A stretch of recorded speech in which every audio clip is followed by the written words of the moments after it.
여러분 안녕하세요. 네, 안식일을 맞이하여 주의 전을 찾으신 모든 성도님들과 또 방송으로 함께하고 계신 모든 성도님들 위해 하나님께서 허락하시는 그 기쁜 사랑이 함께하기를 간절히 기원합니다. 오늘은 그 중에 제일은 사랑이라라는 제목으로 함께 은혜 나누는 시간 갖도록 하겠습니다. 본문 말씀으로는 고린도전서 13장 9절부터 13절까지에 있는 말씀입니다. 고린도전서 13장 9절부터 13절까지 있는 말씀 제가 봉독해 올릴 때에 눈으로 함께 따라 읽어주시기 바랍니다. 고린도전서 13장 9절에서 13절에 있는 말씀입니다. 9절입니다. 우리는 부분적으로 알고 부분적으로 예언하니 온전한 것이 올 때에는 부분적으로 하던 것이 패하리라. 내가 어렸을 때에는 말하는 것이 어린아이와 같고 깨닫는 것이 어린아이와 같고 생각하는 것이 어린아이와 같다가 장성한 사람이 되어서는 어린아이의 일을 버렸노라. 우리가 지금은 거울로 보는 것 같이 희미하나 그때에는 얼굴과 얼굴을 대하여 볼 것이요 지금은 내가 부분적으로 아나 그때에는 주께서 나를 아신 것 같이 내가 온전히 알리라. 그런즉 믿음, 소망, 사랑 이 세 가지는 항상 있을 것인데 그 중에 제일은 사랑이라. 아멘. 우리는 오늘 지난주에 이어서 사랑에 관해 더 이야기해 보려고 합니다. 사랑은 세상과 비교했을 때 세상에 있는 어떠한 것들보다 더없이 특별하다라고 이야기를 했었습니다. 사랑의 독특한 점은 당연하지 않은 것을 해내며 불가능한 것 같은 것을 해낸다는 것입니다. 한 사람이 있습니다. 그 사람에게 있어서 가장 중요한 것은 무엇일까요? 누군가는 돈이 소중하다라고 생각할 수도 있고 누구는 행복이 중요하다라고 이야기할 수 있을 것입니다. 또 어떤 시대에는 자유가, 또 어떤 시대에는 인권이 중요하기도 했을 것입니다. 그런데 이 모든 것은 생명이 있다는 전제하에 그렇다는 것입니다. 자신의 생명, 즉 자기 자신이 어떻게 보면 아주 중요한 것이죠. 생명이 위태로운 상황이 왔을 때 다른 누군가보다 자신을 지키는 행동을 하게 된다는 것이죠. 아주 예전 한 사건을 모티브로 만든 영화가 있었습니다. 타이타닉이라는 영화였습니다. 이 배는 1912년 4월 10일 영국의 사우스햄튼 44부두에서 출항해서 프랑스 쉘브르를 거치고 아일랜드의 퀸즈타운을 거쳐서 미국 뉴욕으로 건너갈 예정인 배였습니다. 그런데 이제 북대서양을 건너던 4월 14일 오후 11시 40분에 빙산과 충돌이 일어나서 이 배가 침몰하게 되는 그 사건을 모티브로 만들었습니다. 아주 호화스럽게 만들어졌던 이 배가 아주 쉽게 그렇게 부셔져서 침몰해 갔습니다.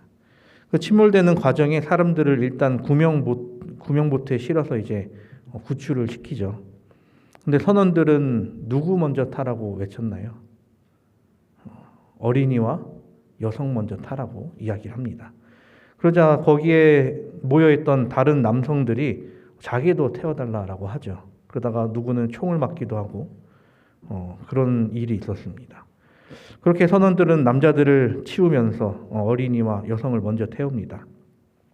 그중 한 부자 남성이 선원에게 몰래 말해서 구명보트에 혼자 타게 되죠. 그러면서 모른 척 앉아있는 장면이 그 영화 가운데 있었습니다.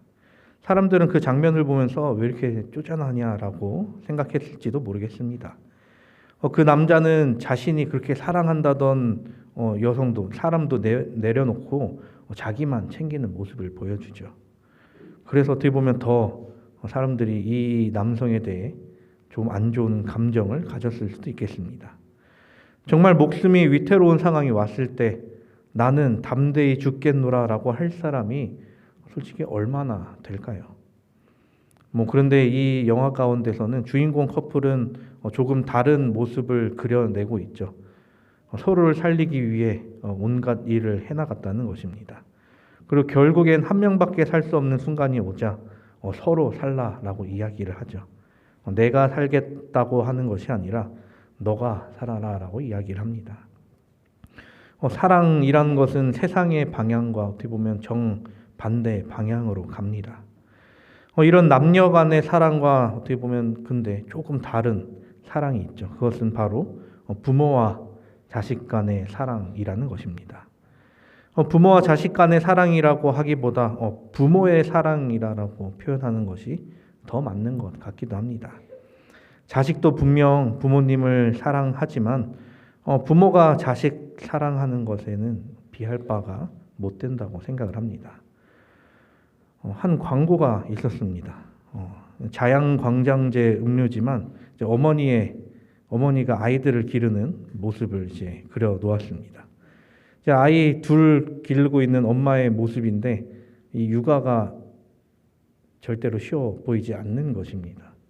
씻겨놨더니 얼굴에 또 장난질을 하는 모습을 보여주죠. 저에게는 이제 조카가 하나 있습니다. 누나의 딸입니다. 그 조카가 가끔 이제 저희 부모님 집에 맡겨질 때가 있는 것이죠. 그러면 이제 어떤 상황이 되냐면 부모님 집은 이제 비상 상황이 돼버립니다.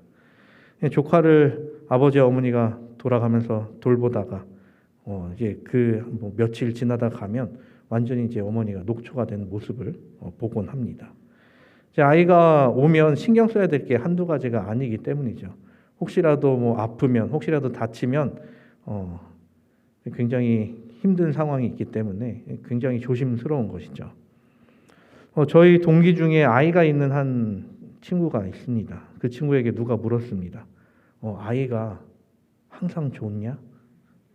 그러자 그 친구가 뭐라고 이야기했을까요?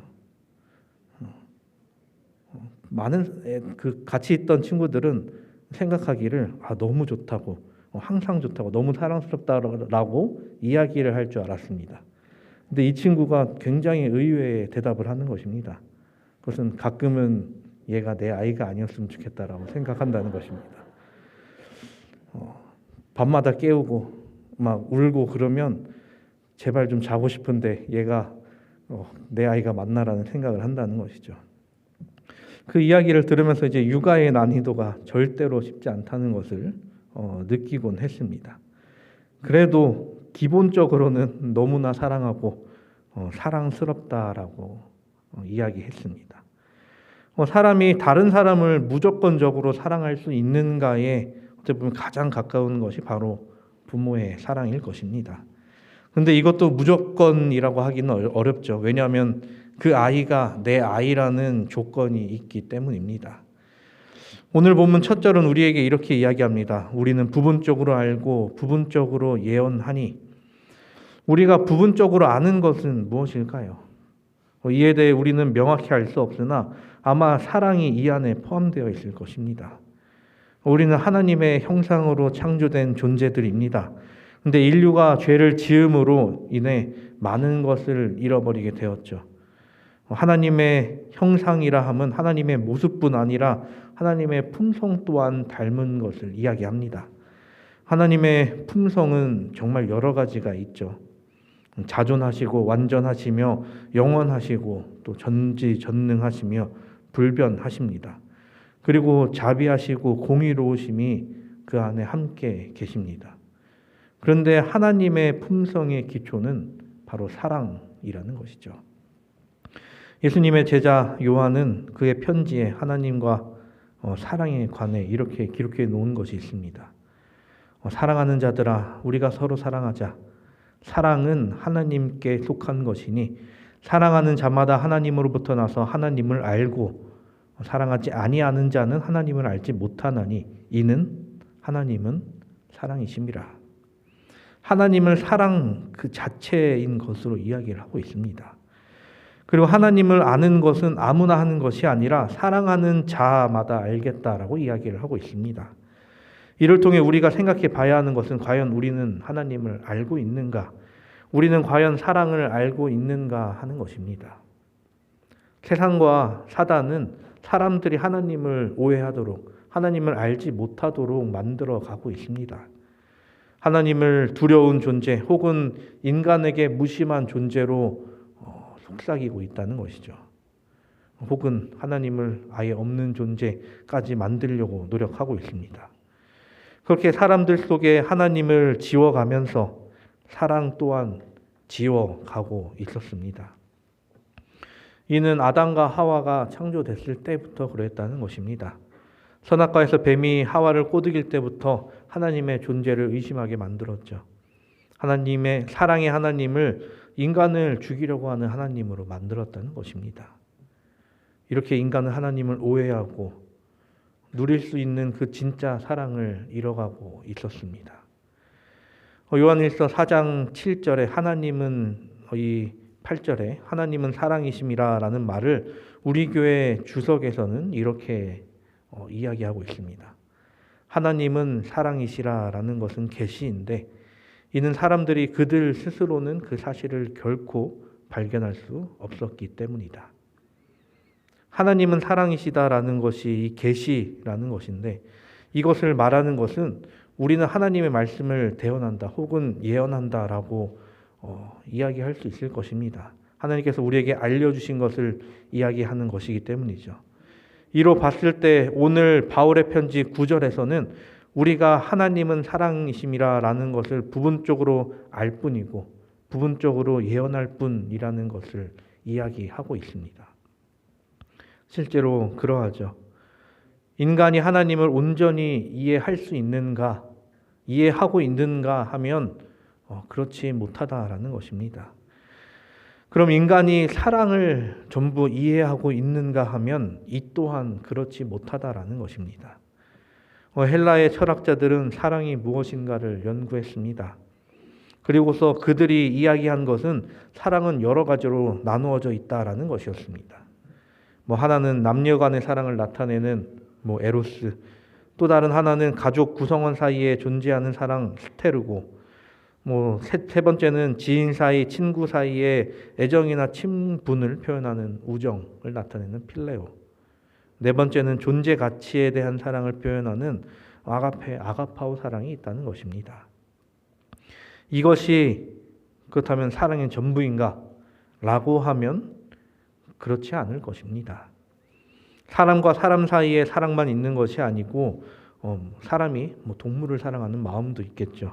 또 어떤 물건을 사랑하는 마음, 일을 사랑하는 마음, 세상을 사랑하는 마음도 있을 것입니다. 이런 식으로 사랑에 대해 구분하다 보면 정말 많은 사랑이 있다는 것을 알게 됩니다. 그렇게 많은 사랑이 있다는 것은 우리가 사랑을 정확하게 규정할 수 없다, 우리가 온전히 이해할 수 없다라는 것이기도 합니다. 언젠가 인류가 발전하고 더 발전한다면 혹시 이 사랑에 관해 온전히 깨달을 수 있을까요? 아마 쉽지 않을 것입니다. 사람이 지구에 계속해서 사는 한 달의 뒷면을 영원히 보지 못하는 것처럼 말입니다. 우리가 하나님을 온전히 이해하지 못하는 것처럼 말입니다. 사랑을 그저 지식적으로 알려 한다면, 그렇게 이해하려 한다면 정말로 영원히 이해하지 못할 것입니다. 그렇다면 우리가 이 사랑에 대해 과연 영원히 몰라야 할 것인가에 대해서 바울은 계속해서 이야기합니다. 온전한 것이 올 때에는 부분적으로 하던 것이 패하리라. 9절에는 부분적으로 있음을 이야기하다가 10절에 와서는 온전한 것이 올 것임을 이야기합니다. 이는 당연한 것이죠. 세상에 많은 것들이 있지만 그 많은 것들이 원형이 있고 그 원형으로부터 파생되었습니다. 사람이 사는 집부터 먹는 음식 그리고 입는 옷까지 모든 것이 말입니다. 사람이 가질 수 있는 모든 것은, 그리고 사람이 누리는 모든 것은 어디에서 왔을까요? 물론 우리가 지금 가진 모든 것들은 사람의 손으로 만들어진 것들이긴 합니다. 그런데 그 모든 것들이 하나님께서 창조하지 않으셨다면 없었을 것이기도 한다는 것입니다. 그렇게 우리는 하나님을 만유의 주제라고 부릅니다. 하나님께서 우리에게 주시지 않으셨다면 우리는 아무것도 가질 수 없기 때문이죠. 그러니 우리가 가진 모든 것의 원형은 모두 하나님께 속해 있습니다. 우리가 가진 창조적 능력, 우리가 가진 신체적 능력 모두 하나님께서 우리에게 주셨기에 우리가 누릴 수 있는 것들이죠. 근데 우리가 가진 것들이 언제나 완벽한가 하면 그렇지 못하다라는 것입니다. 인간은 언제나 실수하고 실패하고 또 실망하며 살아갑니다. 이는 사랑도 마찬가지입니다. 사람이 늘 언제나 한결같이 온전히 사랑할 수 있을까요?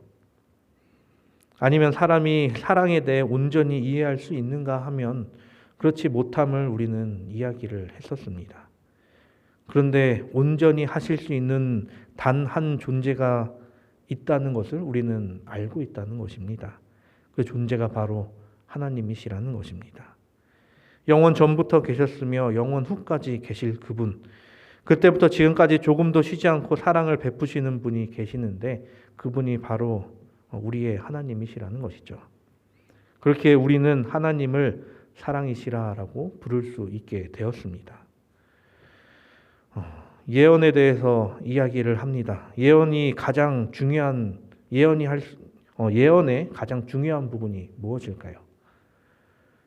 그 예언이 이루어져야 예언으로서의 가치가 있을 것입니다. 하나님께서는 성령을 통하여 인간에게 계시를 예언을 보여주셨습니다. 그 계시 가운데 하나님은 사랑이시다 또 당연하게 포함되어 있고요. 근데 이 예언과 계시가 온전해지기 위해서는 이 모든 것들이 이루어져야 한다는 것입니다. 하나님의 사랑이 이루어져야 한다는 것이죠. 바울은 이 말씀을 통하여 하나님의 사랑이 이루어질 것이다 라고 확신하여 이야기하고 있습니다. 그렇다면 하나님의 사랑은 어떻게 이루어지게 되겠습니까? 그것은 바로 예수 그리스도의 재림과 하나님의 심판을 통해 이루어집니다. 그로 인해 죄인으로 살 수밖에 없었던 인간이 죄에서 벗어나 영원히 행복하게 살 수 있게 되는 것, 그것이 바로 사랑이 이루어지는 것이죠. 그리고 예수님의 재림이 이루어질 때 부분적으로 하던 것이 패하게 된다라고 이야기를 합니다. 이것은 사랑을 이해하지 못하던 것, 혹은 세상이 이야기하는 사랑이 패하여질 것을 이야기한다고 생각을 합니다. 온전한 사랑은 패하여질 것이 아니기에 또 진짜가 나타났기 때문에 진짜에서 나온 다른 것들은 더 이상 필요가 없어지기에 그렇습니다. 우리가 옷을 입고 살아가지만 빛의 옷을 입게 된다면 더 이상 우리가 입고 있는 옷은 필요 없게 되는 것과 마찬가지인 것이죠. 물론 우리가 알고 있는 사랑, 우리가 하고 있는 사랑이 틀렸다라는 것은 아닙니다. 하지만 우리에게 사랑 그 자체이신 분이 앞에 나타나실 것인데 우리가 알고 있는 것은, 우리가 이 세상에서 알고 있던 것은 더 이상 필요가 없다라는 것이죠. 예언이 성취되는 그날, 온전한 사랑이 우리에게 내려오는 그날을 고대하며 사는 우리가 되기를 간절히 바랍니다. 바울은 이어서 이야기합니다. 내가 어렸을 때에는 말하는 것이 어린아이와 같고 깨닫는 것이 어린아이와 같고 생각하는 것이 어린아이와 같다가 장성한 사람이 되어서는 어린아이의 일을 버렸노라. 3살 버릇 80까지 간다는 말이 있지만 항상 그런가 하면 그렇지 않기도 하죠. 우리가 어렸을 때 하던 일을 어른이 돼서도 하는 것들은 그렇게 많지는 않습니다. 어른이 되면서 어떤 일을 보는 관점이 달라지고 일을 해나가는 방식도 달라집니다. 그런데 이는 우리의 실생활 이야기뿐만이 아니라는 것이죠. 우리의 영적 생활도 마찬가지입니다. 바울이 그러했습니다. 바울이 젊었을 때 그리고 나이가 들었을 때의 차이가 분명히 있었죠. 근데 이것은 나이에 국한된 것이 아니라 그의 영적 생활에서도 분명히 달라지는 것이 있었기 때문이죠. 그가 진짜 차이 나게 된 것은 영적 경험을 하기 전과 후가 완전히 달랐다는 것입니다. 그가 영적으로 어떻게 보면 가장 어린 시절일 때, 어떻게 보면 회심하기 전에는 그에게는 조금의 사랑도 느껴지지 않았습니다. 그는 하나님을 사랑하는 자로서 살아가야 했지만 어떻게 보면 자기 자신을 가장 사랑한 존재로 살아갔었습니다. 그래서 자신이 배운 지식, 그리고 내가 살아가야 할 곳, 나의 지위가 그에게는 무엇보다 중요했습니다. 그것에 목적을 두고 살아갔기에 그는 사랑의 정신과 완전히 반대되는 살인도 서슴없이 저질렀죠. 근데 그가 하나님의 사랑을 깨닫고 난 뒤에는 완전히 다른 삶을 보여줍니다. 남을 죽이던 그가 남을 살리기 위해 살았고 하나님을 위해 자기 목숨을 내놓는 자가 되었습니다. 진정한 사랑은 사람뿐 아니라 모든 것을 바꾸어낼 수 있다라는 것이죠. 그래서 바울은 계속해서 이야기합니다. 우리가 지금은 거울로 보는 것 같이 희미하나 그때에는 얼굴과 얼굴을 대하여 볼 것이요. 지금은 내가 부분적으로 아나 그때에는 주께서 나를 아신 것 같이 내가 온전히 알리라. 여기서 거울을 이야기하는 것은 우리가 지금 보는 거울과 그때의 거울이 상당히 달랐기 때문입니다. 고대 시대의 거울은 그렇게 잘 보이는 거울이 아니었던 것이죠. 그러면 지금으로 따지면 전원이 꺼져버린 스마트폰이라고 생각할 수도 있겠습니다. 바울이 거울을 이야기한 것은 당시 지상에서 얻을 수 있는 최상의 지식을 이야기하는데 이것이 불완전하다라는 것을 보여주기 위함이었습니다. 고대의 기술로 거울을 만들었을 때 거울이라고 하기 민망할 정도의 물건이었다는 것이죠. 그런데 그런 거로라도 얼굴을 보겠다고 하는 사람들이 있었다는 것입니다. 지금 우리가 가진 스마트폰은 현대의 수많은 기술이 집약되어 있는 집약체입니다. 그런 기계가 전원이 다 나가 켜지지 못하고 꺼져 있다면 그것으로 우리가 무엇을 할 수 있겠습니까? 검은 화면에 비치는 것으로 내 얼굴을 봤을 때 거기서 자기의 모습을 온전히 확인할 수 있을까요? 누군가는 그러면 충전하고 켜서 보면 되지라고 할 수 있을 것입니다. 그런데 이 핸드폰 안에 있는 스마트폰 안에 있는 배터리도 유한하고 전기도 결국엔 유한한 자원입니다. 최고의 기술력이 그곳에 모여 있지만 언제나 켜져 있을 수 있는가 하면 그럴 수 없다라는 것이죠. 이런 기술력, 이런 지식 모두 하늘에서 얻을 것에 비하면 아주 모호하고 희미한 것들이라는 것입니다. 그래서 우리가 가져야 하는 것은 명확하게 무언가를 바라볼 수 있는 눈입니다. 오늘날 사람들의 눈은 죄악의 근원을 둔 육신의 연약함 때문에 흐려져 있습니다. 그리고 지각력마저도 잘못된 생활 습관으로 인하여 손상되어 버리고 말았습니다. 그렇기에 신령한 것, 영원한 것, 그리고 세상 어디에나 있는 것과 없어질 것을 구분하지 못하고 살아가고 있다는 것이죠. 나에게 사랑을 베푸는 존재가 누구인지 명확하게 알지 못한 채 그저 주위를 두리번 거릴 뿐이라는 것입니다. 우리의 시야가 흐려져 있고 우리의 지식이 한정적인 상황인 이 와중에 다행인 것이 있습니다. 그것은 바로 인간에 관한 하나님의 지식은 완전하다라는 것이죠. 사람이 이 세상에서 가질 수 있는 지식과 하나님께서 가진 지식을 비교하려 한다면 이것은 비할 바가 되지 못합니다. 그런데 하나님께서 가지신 온전한 지식에 사람에 관한 지식도 당연하게 포함되어 있다라는 것입니다. 사람은 하나님을 향한 사랑과 관심이 매우 부분적이고 매우 빈약하지만 인류에 대한 하나님의 사랑은 완전합니다. 이를 아는 것과 모르는 것은 정말 큰 차이가 있습니다. 그래서 우리가 하나님께 다가가는 계단을 적은 말씀, 정로의 계단 가장 첫 단계가 바로 인류에 대한 하나님의 사랑이라는 것이죠. 정로의 계단 10페이지 그 1장 인류에 대한 하나님의 사랑 10페이지에는 우리에게 하나님의 사랑에 관해 이렇게 이야기합니다. 하나님은 곧 사랑이시라는 문구는 방싯방싯 피는 꽃봉오리마다 뾰족뾰족 돋아나는 풀상마다 기록되어 있다. 공중을 즐거운 노래로 충만케 하는 아름다운 새들, 향기를 풍기는 연연하고 고운 꽃들, 잎이 청청하게 무성한 숲풀의 교목들, 이 모든 것은 우리 하나님의 인정 있고 자부적인 권고와 그 자녀를 행복하게 하시려는 갈망을 증거하는 것이다. 사랑하는 우리 성도 여러분, 바울은 오늘 본문 마지막을 사랑으로 장식하고 있습니다. 그런즉 믿음, 소망, 사랑 이 세 가지는 항상 있을 것인데 그 중에 제일은 사랑이라. 오해하실 일은 없겠지만 이에 관해 이야기해보자면 믿음과 소망이 절대로 중요하지 않다라고 이야기하는 것은 아닙니다. 당연히 셋 다 중요한 것들이지만 우리 신앙의 기초가 무엇으로 이루어져야 하는가를 우리가 명확하게 기억해야 한다는 것이죠. 그것은 바로 사랑, 하나님의 사랑인 것입니다. 하나님의 사랑으로부터 시작해 가족을 사랑하는 마음, 또 성도를 사랑하는 마음으로 그 모든 것들이 퍼져 나가기 시작합니다. 그리고 우리를 구원에 이르게 하는 것은 바로 사랑으로부터 시작한다는 것입니다. 우리가 믿음으로 말미암는 의를 배웠고 재림에 대한 소망을 가지고 살아가지만 이 모든 것이 하나님께서 나를 사랑하시는 것을 알고 내가 하나님을 사랑하는 것을 기초로 한다라는 것이죠. 그리스도인이 된다라는 것은 인류를 사랑하셔 목숨까지 내놓으신 그리스도와 같이 된다라는 것을 이야기합니다. 예수께서는 이 땅에 오셔서 그 사랑을 직접 실천하셨고 우리에게 보여주셨습니다. 그리고 우리는 그 사랑을 보았고 경험한 자들입니다.